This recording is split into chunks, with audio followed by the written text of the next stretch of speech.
As Hashem Yisboch, we begin Perek Shleisha Asa, the 13th Perek in the Hilchos, Issurei, Biah, the laws of forbidden relationships in the Rambam Sefer Kedusha, which in the previous Perek we had spoken about a segue of the first half of the Hilchos Issurei Biah, discussing that of a Jewish man and Jewish woman. Then we discussed that of regarding with a non-Jewish man or woman, which that led into a discussion regarding their conversion process, the permissibility of intermarriage, which is forbidden when they're not Jewish, but permitted generally when they are Jewish, certain limitations, certain nations.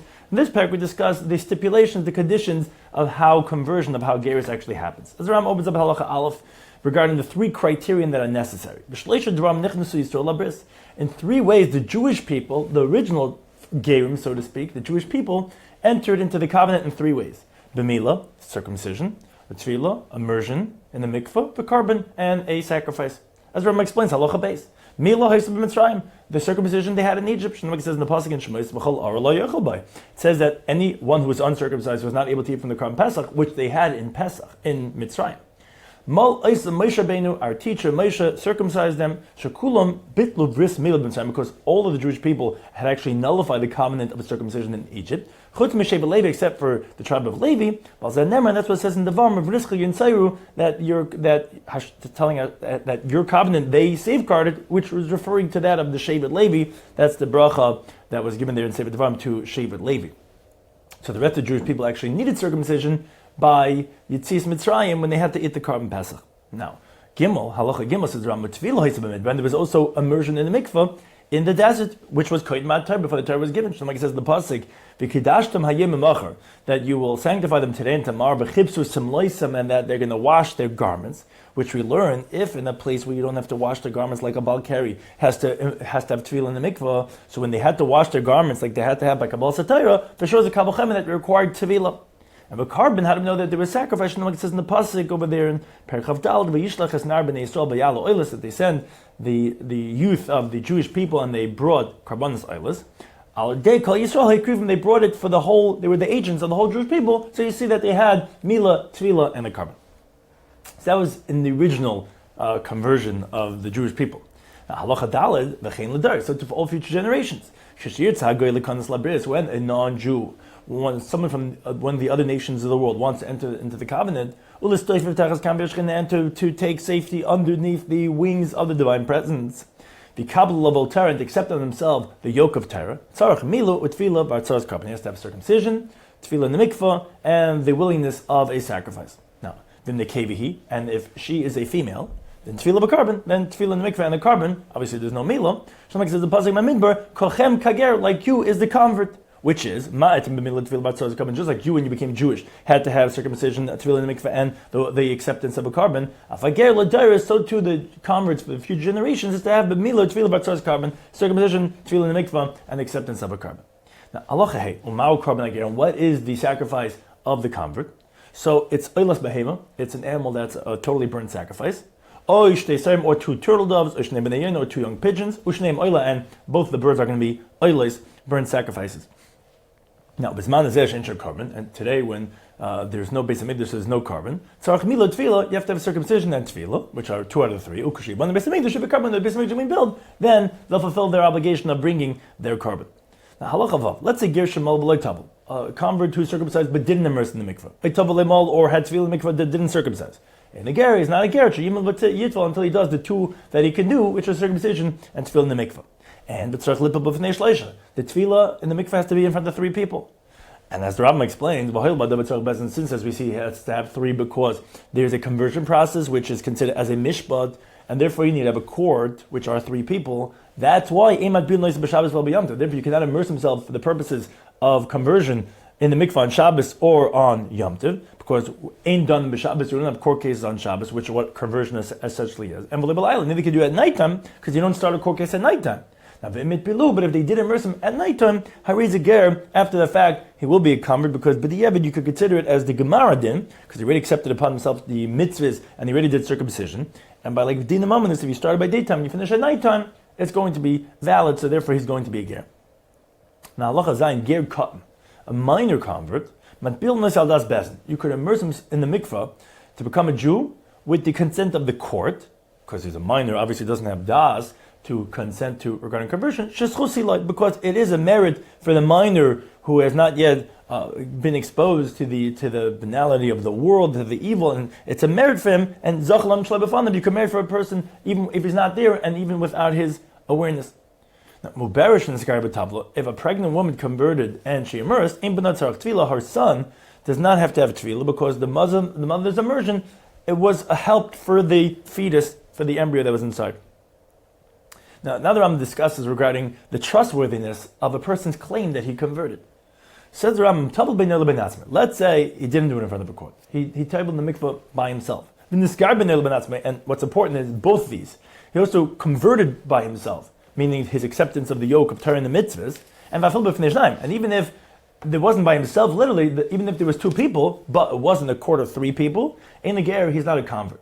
You have to have the conversion process, at least one of the two, in front of a court. Now, let's say he comes and he says, he says, I converted in front of that court, and they tabled me in the mikveh. He's not believed to come into the assembly to marry to the Jewish people. Actually, to bring witnesses because he has a chazaka. His presumption is that he's a guy. He has to be mitzvah from that chazaka by bringing witnesses to prove his point. Now, that's how you nasal Israelis. Let's say this man was married to a regular Jewish woman or a woman that we know converted. He has a whole family, he has children. He says, in the I know everyone thinks I'm Jewish. I actually converted by myself. Says Ram, he's believed to invalidate himself, meaning he's forbidden now to stay married with the Jewish woman because, based on his admission, he made himself forbidden because it turns out he was really never a convert because it doesn't work by yourself. But he's not believed to invalidate his children because they already had a cheskes kasha, so we would presume them to be valid. And so this person has to go back and table himself again in the mikveh because, based on what he said, he really wasn't a Jew. That's only for himself that he's believed, but he's not believed to ruin it for his kids. Halacha tes. If there's a female convert who we see her acting in the way of like a Jewish person constantly. For example, and that's a stress is both by the man and the woman, shetitpol nidasa, because those are uniquely Jewish things, that she immerses herself for her menstruation as a nida, b'tifresh truma misasa, she separates truma from her dough, and similar types of things that are uniquely Jewish. So to the male convert, who he's always conducts himself in the Jewish path. When he has a seminal mission, he immerses himself in the mikvah, but he's called mitzvahs, does all the mitzvahs. So then the man and the woman, they have the presumption to be full-fledged, justified, righteous converts. And although there's no witness who are testifying in front of who did they convert, but that itself is testifying to us that they were Gerid Tzedek. Now, in spite of this, in Bolus or Bizov, they're coming to intermarry, to mingle in with the Jewish people. And we don't marry them off until they bring witnesses, or they table in front of us. Because ultimately, at the end of the day, they did have a presumption to be non-Jews. We see them acting Jewish and they're claiming they got converted, but we would have to have some verification or them to redo it in front of us. Now, halacha yud. If someone comes along and he says that he was a guy, in other words, we never knew that he was not Jewish. He looks like a regular Jewish person, long beard, big, a long turban. We don't know, but he says that he was a guy. But that court converted him, so then he's believed. Although we said before that he's not believed, he has to have witnesses. Because here's what's called shapesha, also the mouth that made him forbidden, meaning his admission that he was once a non-Jew, who apeshet, the same mouth that permits him, where he says, yeah, but I was converted. But without him, he would never have known it's forbidden. So that's a migui that we believe him when he says that he was converted by a court. Now, when do we say this all is be'eretz Yisrael and the voice of Ma'yamim? That was specifically in the land of Israel, and in those days, shecheskes hakol shemecheskes saw that the presumption of anyone over there who had a presumption of a Jewish person, so then we believe the person that he was a Jew. But out of Eretz Yisrael, a person has to, and also we'll see it depends on certain periods in history, then the person has to bring a proof. And then Ma'arkach Yisrael, and only then can he marry a Jewish woman. So the Rambam, but I say Shadu Ma'al B'Yuchas, and that this is only an elevated status that we do regarding that of marriage, because based on primary law, says the Rambam, you should still say Pesha Asu, Pesha Hete. If a regular person looks like a full-fledged Jew and he says, I was not Jewish and then was converted, that he wouldn't have to bring a proof, because of that migui. But that it's a Ma'ala B'Yochasin out of Eretz Yisrael, that the person would have to bring proof, even though it's based on what he says, that he was once not Jewish and that a court converted him. Now, Halach Yud Aleph, in the related vein of that of the conversion process, says the Rambam regarding that of the tefillah of slaves. Just like we circumcise and immerse in the mikvah that of the gerim, so too we circumcise and we table slaves that are bought from the non-Jews for the purposes of slavery. Which if someone purchases a slave from non-Jews, and the Rambam explains, and now the Eved beat the master, and that he quickly jumped into the mikvah for the purposes of becoming a free person.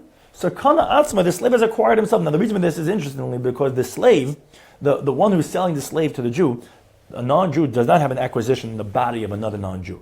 He doesn't have the rights to acquire to the Jew who's buying it more than what he has, which is only a shibud for work. It's only a lien for him to do work, but he doesn't really own the body of the non-Jew. So once the slave went and titled himself to be a free person, so he was mitzi the shibud of the Yisrael that bought him. So therefore he becomes a free man. But this is only if he says at the time that he's dipping in the mikvah, he says, I'm immersing in front of you for the purpose of becoming a convert.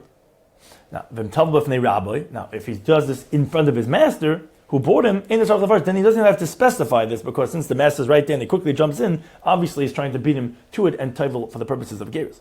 And rather, once he immersed in the mikvah, neshachar, he became a free person. Therefore, says the Rambam, therefore the master has to grab a hold of him in the water and hold him down until he comes out, to show that as if there's a yoke on him, even in the water, to show that the tefillah is for purposes of slavery, and that he's beneath his servitude, and he testifies, he notifies in front of the judges, that he's immersing him for the purposes of being a slave. And the slave only immersed in the mikvah only in front of 3 people, like a court, and during the daytime, kager, like we said regarding the convert, because essentially the slavery for a Jew is like a partial conversion, because an eved is chayiv mitzvahs like a woman. Halach Yud Beis. Eved, when the slave is ultimately freed, he has to have another tefillah in the mikvah in front of 3 people. On the day where essentially it's like a conclusion of his conversion, and then he's like a full-fledged Jewish man, which a woman doesn't have all the mitzvahs that a man has. As a slave, he's like an Aisha. When he ultimately is freed, then he becomes like a full-fledged Jewish man. And vein tzarich l'kabel of mitzvahs, he doesn't have to accept upon himself at that point the commandments, and to notify him all the primary fundamentals of the Jewish faith, which is done during a conversion. Because they already notified him all these things when they were table him for the purposes of being a slave for a Jewish family. And regarding the pool, the mikvah, that's valid for the immersion of a menstruating woman when she's coming out of her state of nida, that's where you table the converts and the slaves that are being freed. And so to whatever's in the interposition of the mikvah and the woman's body when she's nida, that's the same thing with the chatzitza for the convert, for the slave, and for when you're freeing the slave. Now, Halach Yud Aleph, the Rambam discusses gerus for ulterior motives, and related, it clarifies something regarding the wives of Shimshon HaGibor and Shlomo HaMelech. Says the Rambam in Yud Aleph, Al Yalal Daitcha, says you shouldn't entertain to think Shimshon HaMashiach Yisrael, that Shimshon was the savior of the Jewish people, or Shlomo Melech Yisrael, or Shlomo King of the Jewish people, Shenikri did Hashem, which was called the beloved of Hashem. Don't think that Nasa Nashon Nachri is Begayusin, that they married foreign women when they were in their not Jewish state. Elasayda Dabakachu, rather says the Rambam, the secret of the idea is like this. That the appropriate mitzvah is this guy, when the convert or the female convert are coming to convert, we do an inspection after them. Maybe for monetary purposes that they're going to take, maybe they're going to merit some type of a position, because of fear, maybe that's why they're coming to entering into the Jewish faith, which for ulterior motives we don't accept. So if he's a man, they check after him. Maybe he likes a Jewish woman. If she's a woman, maybe she wants one of the youth, one of the young bachelors of the Jewish people. Now, if we don't find ulterior motive, okay, so they pass that part. Then we notify them the heavy yoke of accepting the Torah, and the great effort that it is to fulfill on the people of the land, that they should separate and not try to convert. If they accept the yoke and they don't separate, they say that they're coming back to join the Jewish people out of love, Then we accept them as Gerim. Shlomo says the pasuk in Rus, and Nami saw that Rus was pushing to go with her, in spite of the fact that Nami had told her all the difficulty it is to be a Jewish woman. But she stopped talking to her to try to stop her from becoming a Jewish woman. Now, Allah Tezvav. Therefore, again, regarding because we don't accept because of ulterior motives, the courts did not accept converts all the days that David and Shlomo were the kings of the Jewish people. They made David in the days of David, maybe because out of fear they were coming back to the Jewish people because David was conquering the whole area and the Jews were in power. So maybe out of fear they were becoming Jewish. Maybe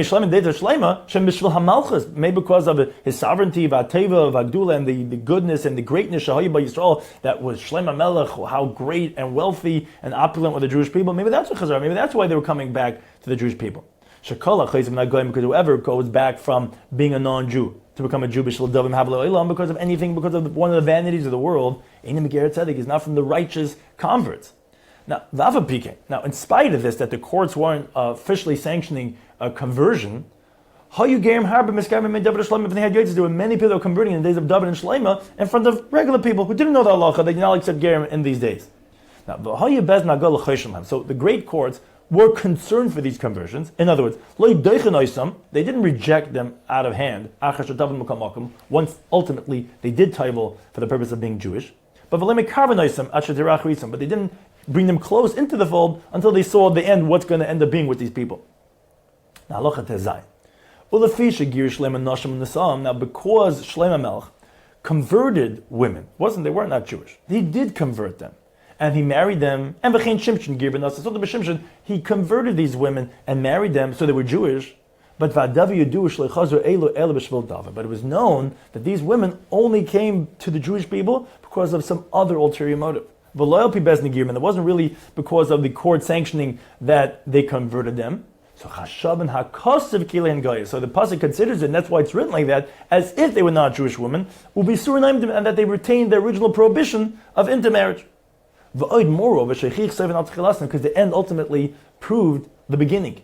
That they were worshipping their idolatry, and they built for them altars. And never the pasuk considered as if he himself, Shlomo Melech, as if he built those altars. Like it says the pasuk in Malachim Aleph, then Shlomo Melech built an altar for Avodah Zarah. It wasn't him, but his responsibility because of his wives. And again, that's why I was calling them as if they were not Jewish women. Really, they were Jewish, but because we see that it was a weak, a flawed gerus, and we see ultimately it did fail, and therefore the pasuk considers it to them as if they were non-Jewish women.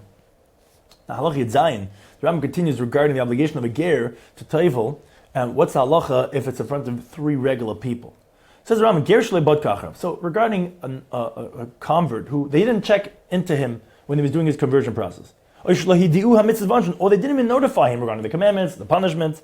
He circumcised himself, and he told them from the three regular people. Ultimately, Harez a ger. He is a ger. And even though ultimately it's notified that there's some ulterior motive that he wants to become Jewish, but once he's circumcised and he tabled in the mikvah, he has left the category of being from the non-Jewish nations. But again, we still suspect until it's verified his righteousness. Now, even if he goes back to his idolatrous ways, ultimately he's not a non-Jew anymore. He's somewhat like a Jew, so he'd be like a renegade Jew. Which kedushin, where if he gets engaged to a Jewish woman, it is a valid kedushin. He is a Jewish man. It's a mitzvah to return his lost object. Because once he immersed himself in the mikvah, he's like a Jewish man. And it says the Rambam, that's why Shimshon, Agibra, and Shlomo Melech kept their wives. Although the secret was ultimately revealed that they never really did a true conversion, or the Girsa is Suron, that it was revealed that really they're bad ways, but ultimately it was a conversion, although it had all those flaws, and therefore that's why they were married and stayed married to these women. Now, Halacha Yud Ches says the Rambam, that's why the sages said, Kashlem Gemli Yisrael. It's harsh the converts to the Jewish people, keneged tzaras, like an affliction of tzaras, of leprosy. Because most of them, they come ultimately for ulterior motive to join the Jewish people, and they mislead the Jewish people, because they're not really totally righteous. It's very hard to separate from them after they already converted and been part of the Jewish people. He says, go out and learn what happened in the desert in biblical times, in the story of the golden calf, in the story of where it was in Kirvas Atava, and most of the tests where the Jewish people tested God 10 times, the rabble rousers, the Erev, that which intermingled those converts from Egypt, they were the first ones to start the mess, and therefore that's why Chazal say that it's harsh for the Jewish people, because most of them do it for some ulterior motive.